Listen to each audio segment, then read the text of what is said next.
Welcome, everyone. I don't like to make excuses, but I'm going to do it anyway.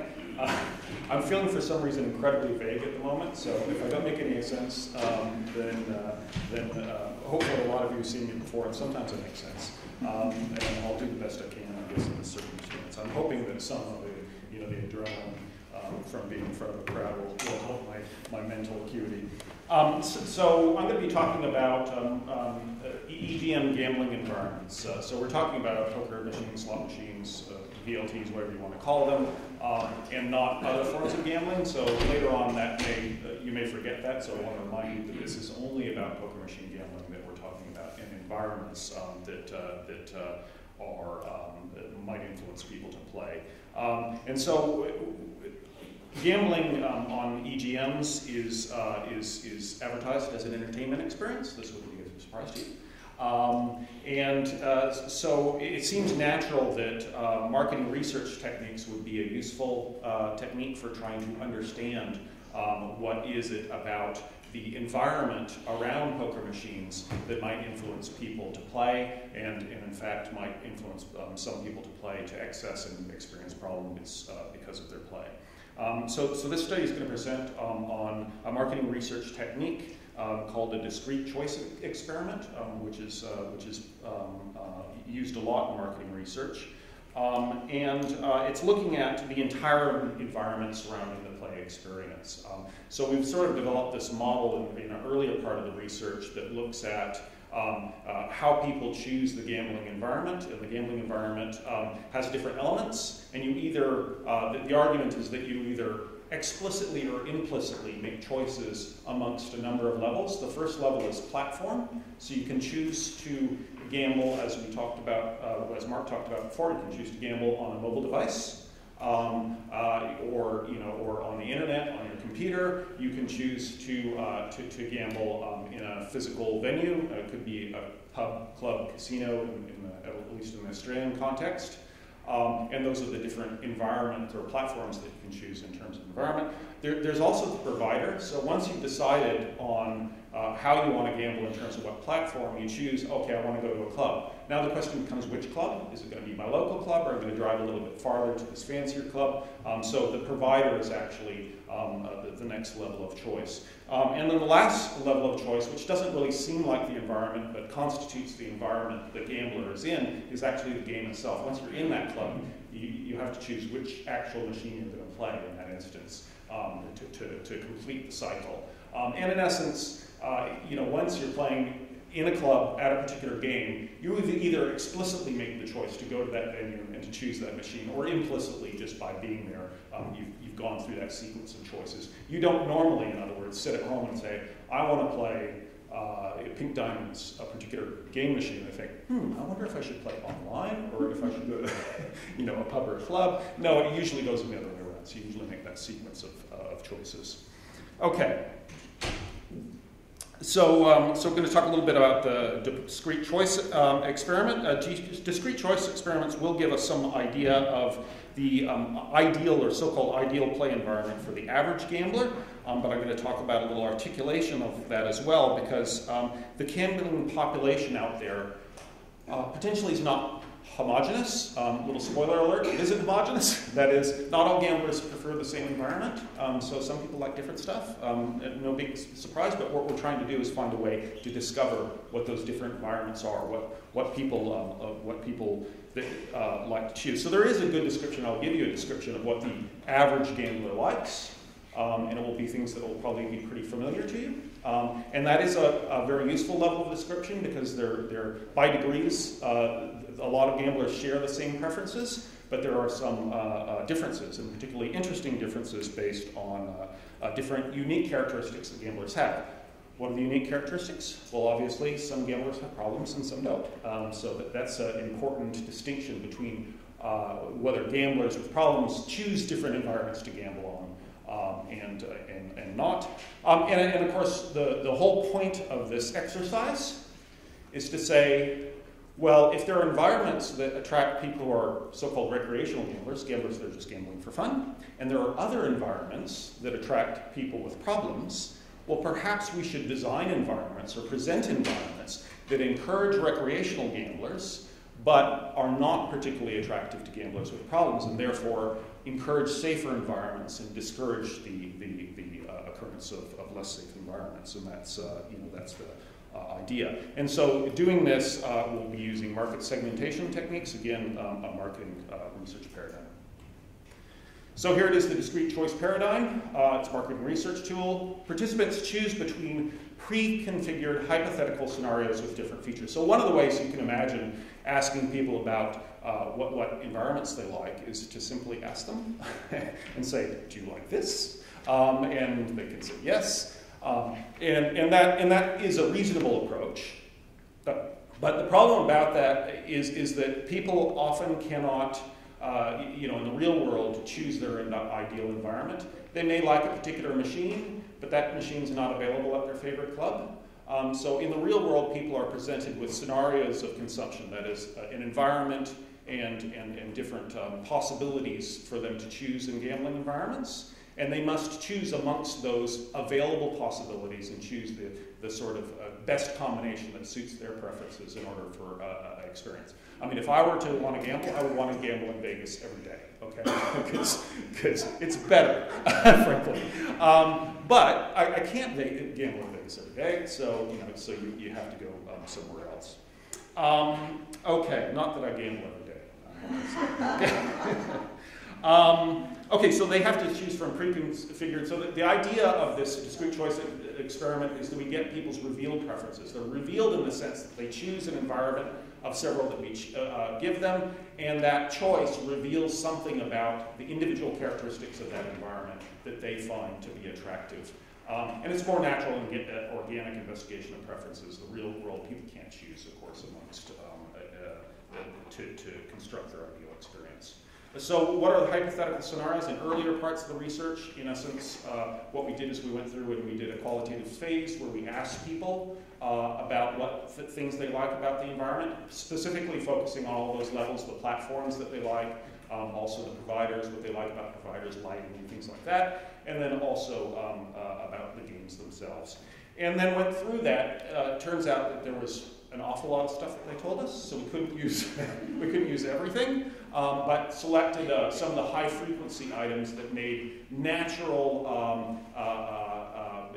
points of comparison against one another that we could choose. So we have a number of different domains here. We have 12 domains that were chosen, and 36 features across those domains. And within each domain, there's sort of a contrast that people can choose. You can either go to a hotel or you can go to a club. You're going to choose one or the other of those. And so we have, again, all of those across the different vehicles. The platform, we have one of those is just the platform. The provider is represented in about half of those, and then the game itself, you can see things like game audio visual, game design, and bet size, all things that have to do with the game itself. Okay, so what does this actually look like? Well, when you present this to each subject, this was done in an online experiment, we had each person do 15 different choices, and they say, hey, if you had to choose amongst these three alternatives, what would be the best or ideal environment? And so, because there are these 15 different domains, we couldn't present all 15 at the time because it's just information overload.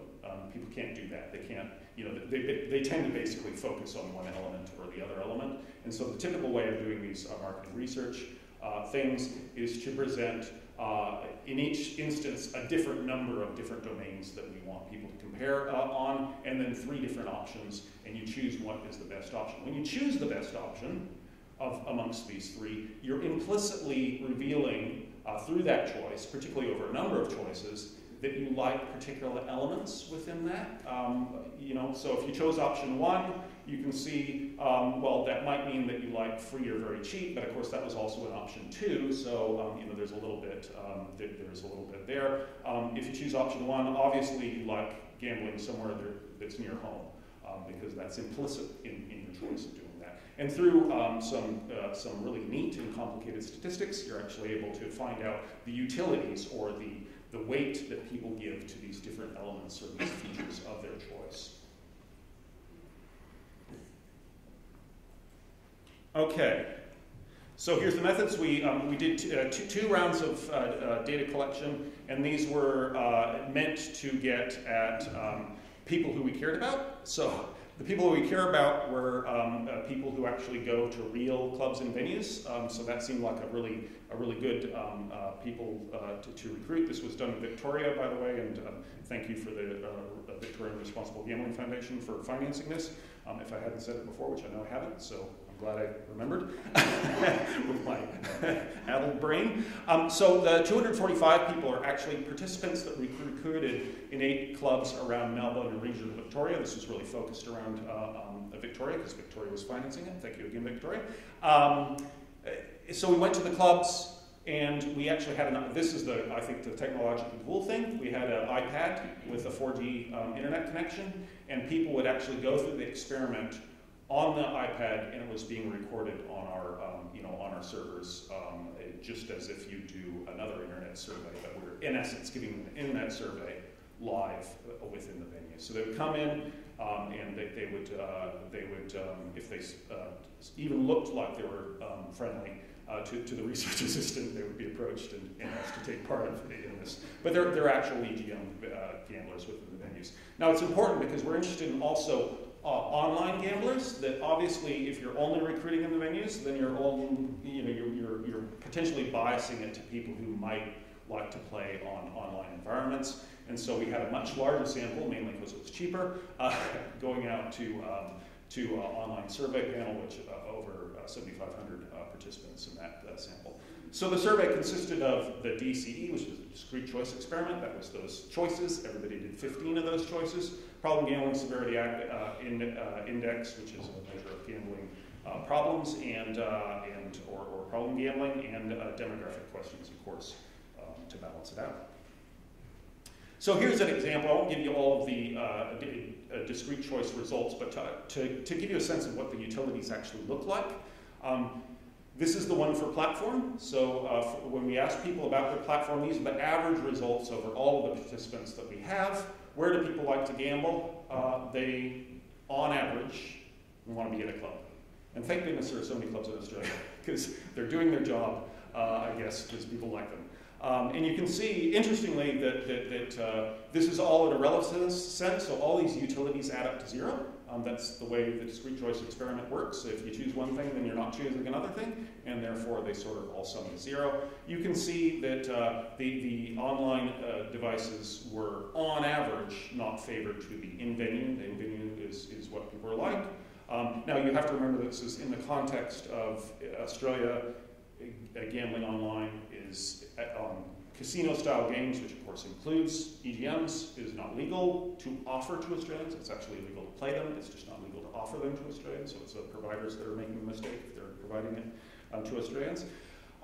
So they're not very popular. And you can see that they're not popular in the preferences either. They don't seem to really want to play on these things. And again, this is the averages, though, so we'll see later that this isn't always true, which is where the interesting part comes in. Some people do like to play, or would like to play online.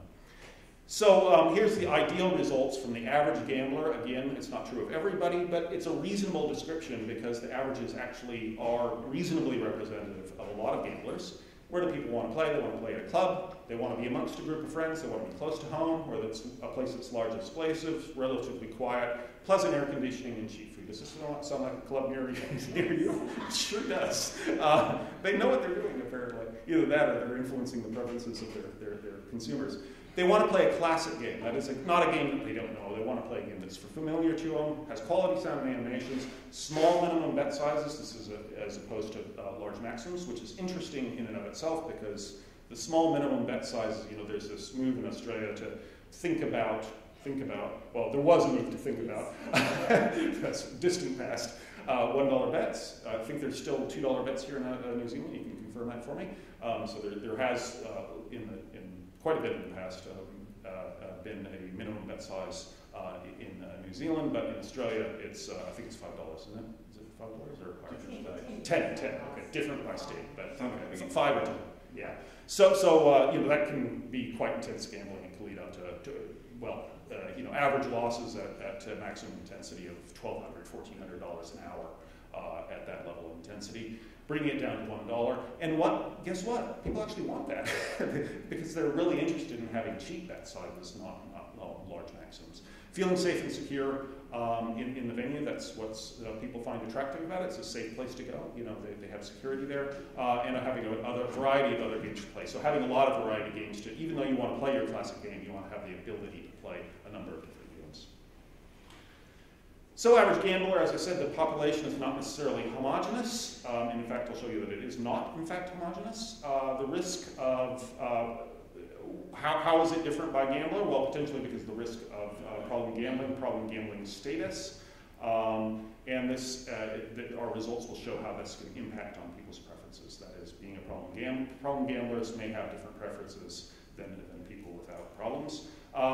There are also a great number of personal and psychological variables that have been documented amongst different gamblers. So I'll talk briefly about psychological determinants that may put people at risk for developing gambling problems. So it's not just a matter of whether you're having current gambling problems, but actually whether you're a vulnerable gambler. Some of the pathway model will inform some of the particular psychological measures that I've chosen as risk factors to gambling problems.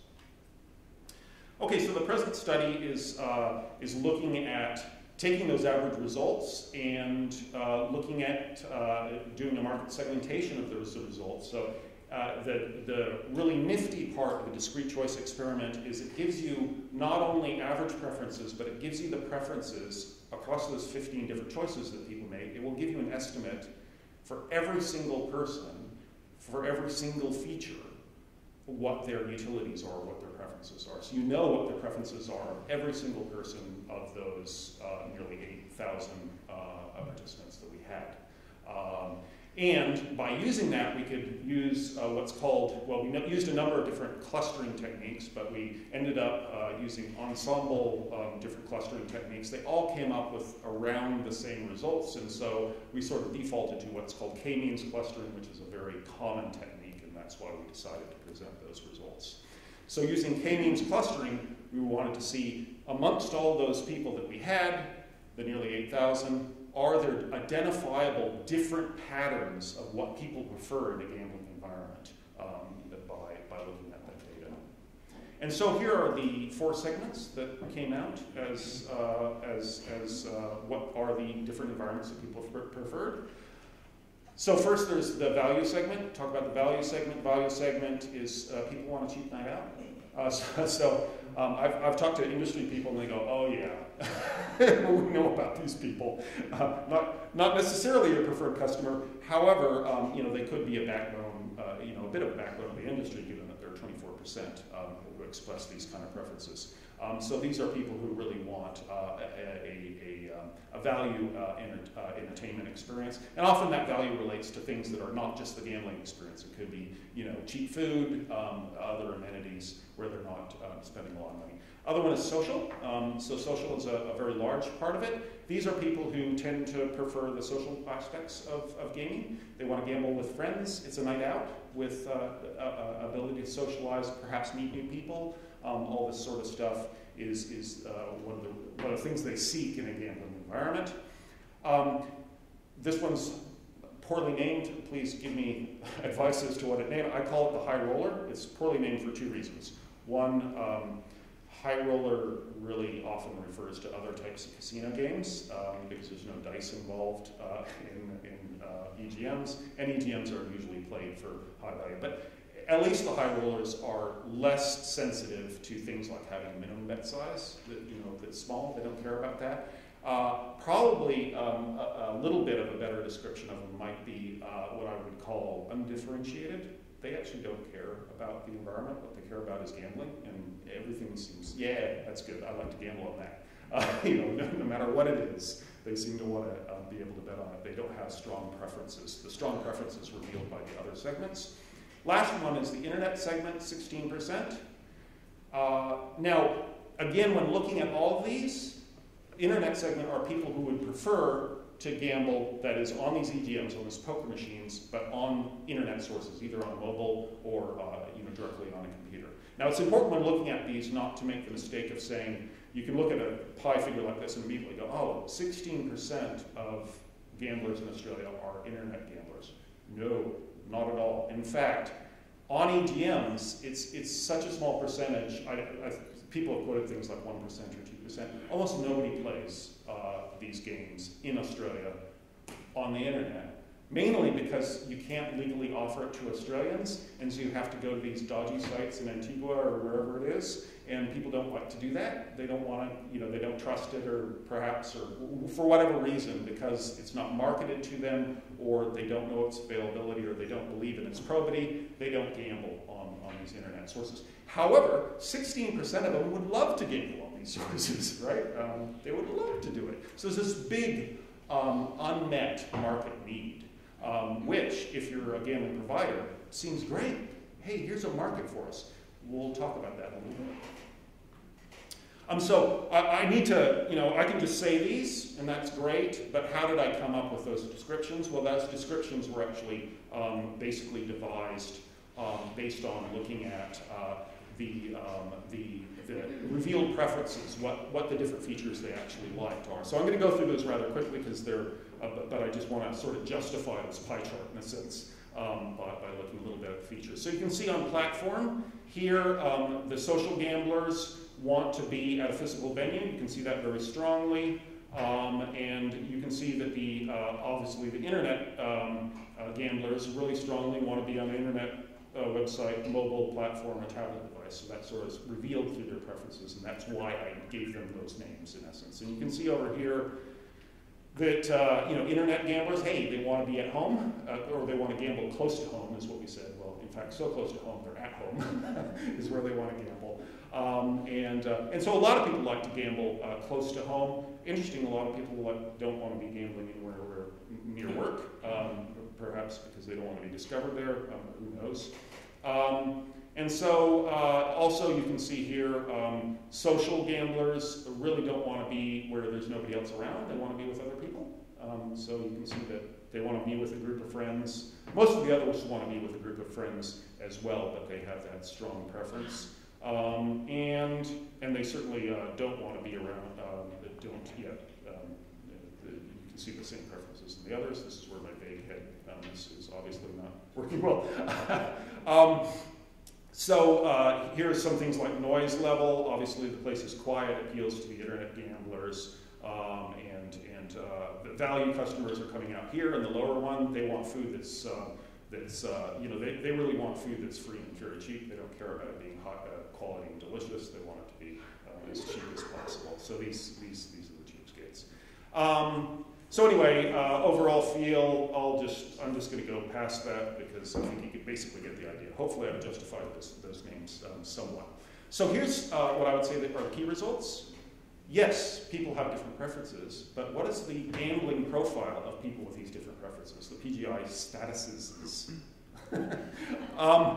So if you look at the social and the value segments, you can see the little dark pie is the number of problem gamblers. The very light one is the number of non-risk gamblers on this PGSI measure, and you can see there's a lot of non-risk gamblers in both of those segments, in both the social and value segments. So people are going for social reasons, people are going for a cheap night out. These tend to be less infected by people with gambling problems. However, on the opposite side, the internet and the high roller, what might be called undifferentiated gamblers, are much more likely to contain people with either medium risk or problem gambling preferences. So this is what's interesting about this, I guess, is particularly focusing on the internet segment. The internet segment, again, 16% of people have preferences to play on the internet. A lot more problem gamblers in that group. They want to gamble on it, but they're actually not gambling on it. Why is that important? 2010 Productivity Commission report in Australia said, let's liberalize gambling, particularly online gambling, casino games, because this would, we would be able to regulate it, it would bring in a lot of revenue. This is a great idea. Well, this tends to suggest that maybe it's not such a great idea, because in fact, this seems to be, at least by implication, an unsafe environment. It's appealing to too many people with who are already experiencing problems. So I'm going to go through this really quick, also looking at predicting segment by different psychological variables. I chose these based on sort of vague match up with the pathways model, Lisinski's pathways model of gambling. PHQ-4, most of these were chosen because they're very short and they kind of measure what is similar in the pathways. PHQ-4 is depression and anxiety. People are emotionally vulnerable is one of the pathways to gambling. SAPAS is the personality disorder.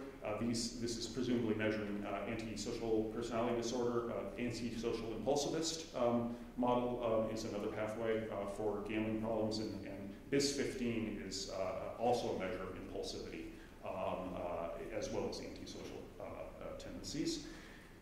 What are the results? Well, PHQ-4, depression and anxiety, is a significant predictor of membership in that high roller internet segment.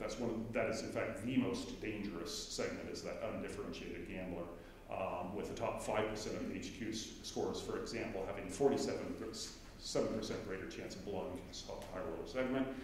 SAPAS it was non-significant, but the BIS-15 also marginally predicted membership in the high roller segment. So in other words, this is not just epiphenomenal, it's actually things that are predictive of potentially being a problem gambler are also predicting membership. So here's a summary of results. 4 market segments: social value, internet, high roller, or undifferentiated. There's some association with problem gambling, particularly for the high roller and the internet segments, which are preferentially attractive to people who are having gambling problems. Again, the whole purpose of this is maybe we can design environments that are safer for gamblers. And what environments are safer for gamblers? Social environments, that is not just gambling, but other amenities. So clubs are doing a great job in this sense. They're doing exactly this.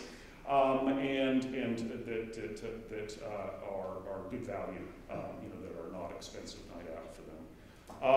And so also prediction of segment membership. These personality things also predict whether you're in one of these either safer segments, market segments, or one of these more risky market segments. Thank you very much.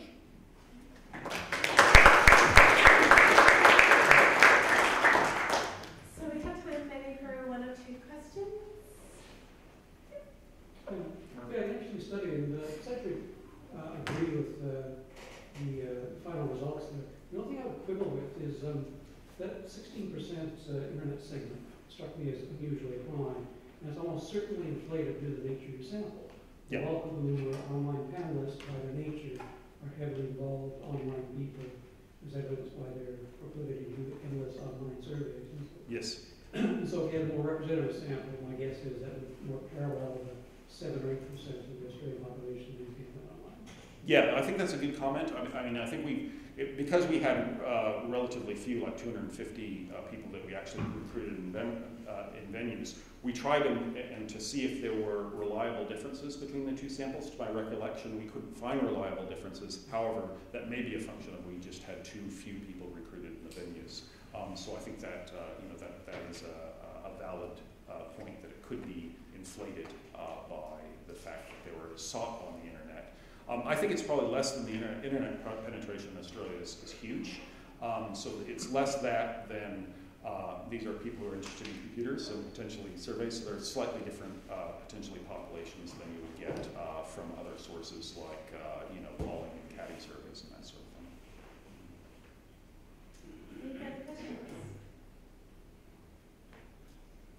But Matt, part of it could be socialisation and how people expect to get their gambling and how they've learnt what an environment or gaming environment looks like, right? Yeah, absolutely. I think so there's an interaction between what's offered and what people like. People like what they're used to. So there's something called the mere exposure effect, which you would be aware of being a social psychologist, which is that when you're exposed to things and you experience things over a long period of time, in the research, I think it's Ben who did abstract objects. Even abstract objects become more likable the more you see them. And so, in essence, gambling environments that you see very often, you like it, but it's kind of because you don't know any better.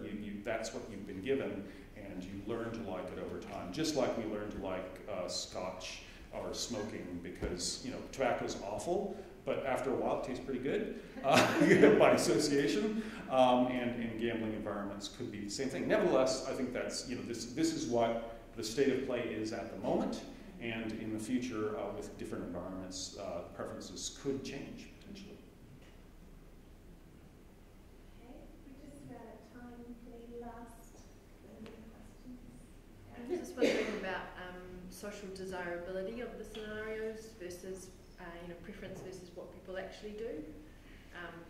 Difficult to measure unless you follow people around and observe, but I just wondered if that was something that you consider, and when you're asking people about their preferences, they might say, yeah, I like this, but actually they might do it at something different. Yeah, and in essence, they do things different, which is why this is a study of preferences, Right. not of people's actual behavior. What actual behavior is that people will most likely gamble at places that are close to them, just by convenience. Doesn't mean that they wouldn't want to gamble somewhere else. What was surprising and interesting to me is that I thought that a lot of people would want to gamble in a casino if they were available to them. I thought, well, why would you want to be at a club when you could go to a casino? But that's maybe the Vegas and talking, I don't know. But in fact, people like where they're going. They're quite satisfied by that. So yes, I think people will have different preferences, and those preferences may not align with where they're going. But by looking at the average preferences, they seem to align remarkably well.